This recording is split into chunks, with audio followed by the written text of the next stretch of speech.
Hello, friends, and welcome back to Malicious Compliance Stories. In our first story, we'll tell you why you shouldn't anger emergency workers, especially post-disaster. After a short pause, we'll get to the point. But before we begin, don't forget to subscribe to our channel if you're new here and turn on notifications so you don't miss a new video every single day. Here we go. Fix my house. Okay, but you won't like it. This story happens post-cyclone impact. My team's directed to a damaged home with instructions, fix the problem. Arrive at the home, roof completely gone, compromised wall, asbestos visible. Oh dear. The homeowner looks like they've been on drugs and demands we tarp their roof. Hell no, we can't touch this job. This building's toast. I try to explain the problem. The homeowner is abusive and demands we fix it. I get on the radio and the problem is discussed. Apparently, this order has come from the top down. Fix it. Okay, fine. I call another branch of the department to come out and do a rapid building assessment. He arrives and we enter with helmets and masks. The assessment takes 30 seconds. The building's condemned and needs to be demolished. No one may enter. Of course, the homeowner is now visibly angry. Another phone call. Police arrive to assist with the eviction. The person is removed and rehomed in an evacuation center, iRadio base. Problems fixed. Don't ever send me to these jobs again. It's so simply phrased as fix the house. When you imagine a house with the appearance such as the one described in the story, a lot more comes to mind than just fix the house. And our second story. Lost my kids' drawings? Then I'll ram my car into your store. This just happened in South Korea. So the store HQ was holding an art contest for school children in May. EM in question had a kid who entered the contest via submitting a drawing at this store, and the kid's drawing was lost during the process. She never let go of this and went to this specific store to complain multiple times. The store owner apologized and tried helping her every time she came in, but EM was never satisfied. In fact, EM was banned from the store in June after throwing a tantrum and getting arrested. Things finally came to climax yesterday, September 15th. EM was there to buy some things, but she was denied due to her ban. She exited the store and rammed her car into the store. Then she proceeded to drive inside the store, wrecking everything for the next 20 minutes. The police were called, and EM ignored their pleas to stop until one of the officers shot a warning shot. She's been detained and is now facing various charges, including public disturbance, property damage, attempted homicide, and others. Edit.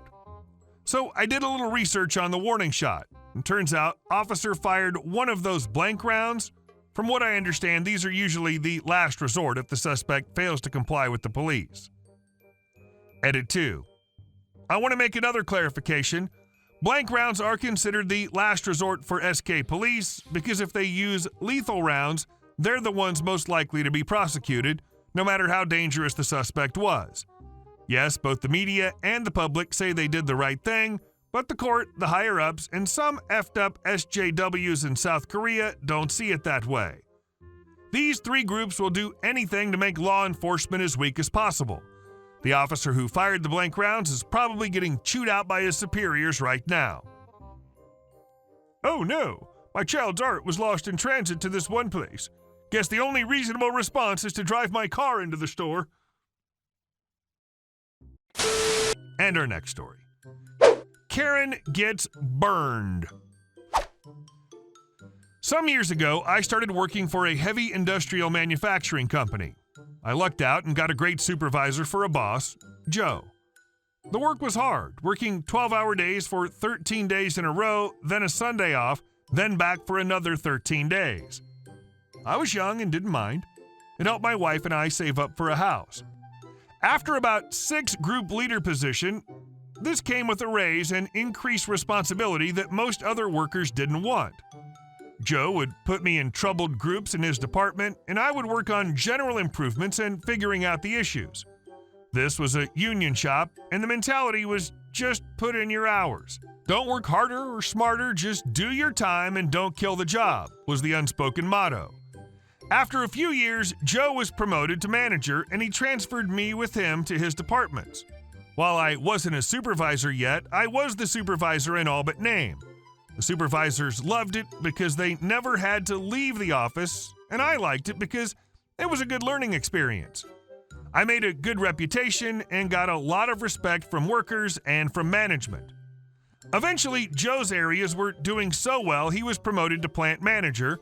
As before, he wanted to promote me with him, this time to a supervisor spot. We talked in length because the only supervisor spot open was working for Karen. Karen was female, a minority, and a member of the LGBTQ community. She was also a freshly minted manager, and Joe was not confident in her abilities, but me being the plucky go-getter with a can-do attitude decided to take the position. I had to interview with Karen and got to meet some of her supervisors. They were very quiet and reserved. Once I was promoted, I worked in tandem with another supervisor, Chris. Chris was young, had one small child, and his wife was pregnant and a stay-at-home mom. During the first week, everything was going well. I was learning all the employees, getting to know the process, and getting my feeling for the area. During the second week, Chris's wife went into labor and she had a hard time. Chris went on paternity leave for 6 weeks, and I was tossed into the deep end in charge of the whole area solo with 60 employees. I was barely treading water, but I was doing my best. When I'd ask Karen for guidance or assistance, she'd scoff like it was beneath her and tell me, if I have to do your job, then I don't need you. So I gritted my teeth and worked my tail off. A few weeks in, I was reviewing some quality documents and I noticed that one of the quality gates was not being followed. I emailed the info to the quality engineers and they lost their minds. This was a 4-hour operation on a 20-hour part that we were skipping entirely. Turns out one of the reasons Karen got promoted was because she was running her department so efficiently. Then it came to light that she made the decision to skip the quality process, saving that 20% of time. Except the engineers never signed off on this, and it caused massive damage control. The process had to be reinstated, and the parts that were never checked had to have warranty extensions. This caused the company to have egg on their face and Karen to look bad.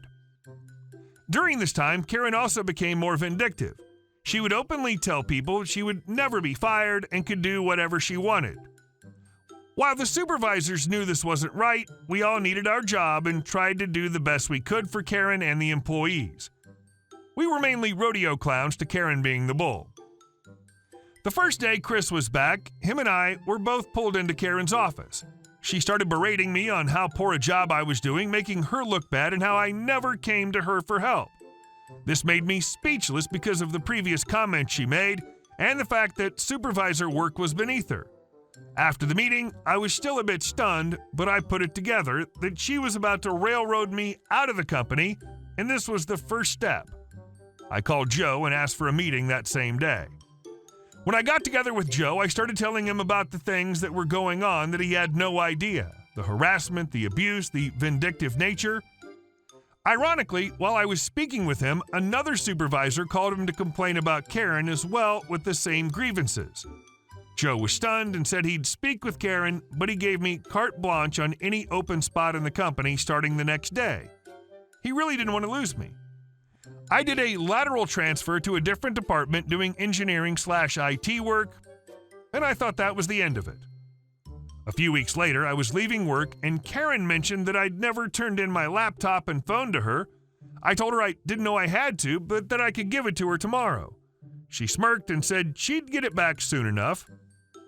I didn't think too much of it at the time. After about 6 months, I had my review with my new boss, Jake.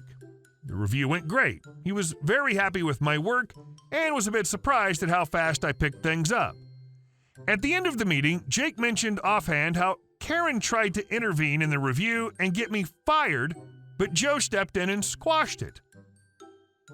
Okay, Karen, now you piss me off. After I left Karen's department, the turnover rate went through the roof. The supervisors were quitting at a rate of 1 every 3 months. Keep in mind that this is a legacy company that had multi-generations working: fathers, mothers, sons, entire families. Some areas had 3 generations working side by side, and yet Karen was rolling over employees and supervisors like a steamroller. Working for her became the kiss of death. I casually mentioned to Joe about the turnover, and he told me he couldn't figure out what was going on. People were quitting without notice, and no one was doing exit interviews.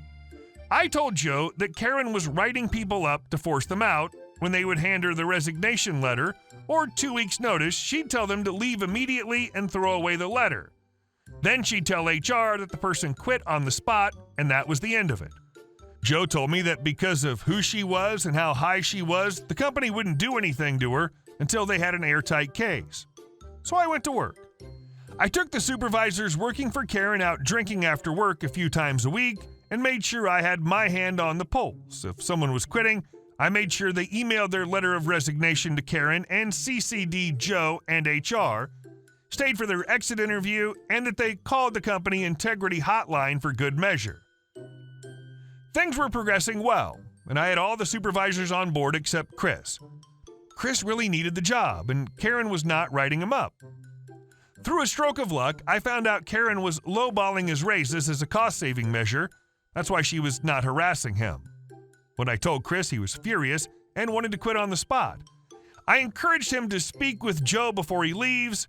Joe and Chris had a very productive meeting, and Chris decided to stay. Now, all the supervisors were on board. Joe brought in an HR bigwig from the headquarters in Kansas, and over the course of a week, each supervisor was sent in for an interview discreetly without Karen knowing. By the time the interviews were over, they had emails, texts, eyewitnesses, and a mountain of evidence. This next part I heard from other people, HR, Joe, etc. Despite everything, the company wanted to keep this quiet, so they brought in Karen and said they no longer needed her and offered her a very generous severance package. Karen, being Karen, lost it on the HR people. She threatened to sue for discrimination and even called her lawyer. That's when the company pulled out the stack of evidence and rescinded the severance offer. After a few months, Karen found a new job as a plant manager in a different factory, and I found out where. I casually mentioned to the union reps at my factory where Karen was working and suggested that maybe they should give the union at the other factory a call. She was fired within 3 months for employee harassment. Last I heard, she had to sell her house and move out of state to find a job. This is delicious revenge, especially the part when Karen talked her way out of a severance package. Hey guys, thank you all for watching the video. I'll see you in the next one.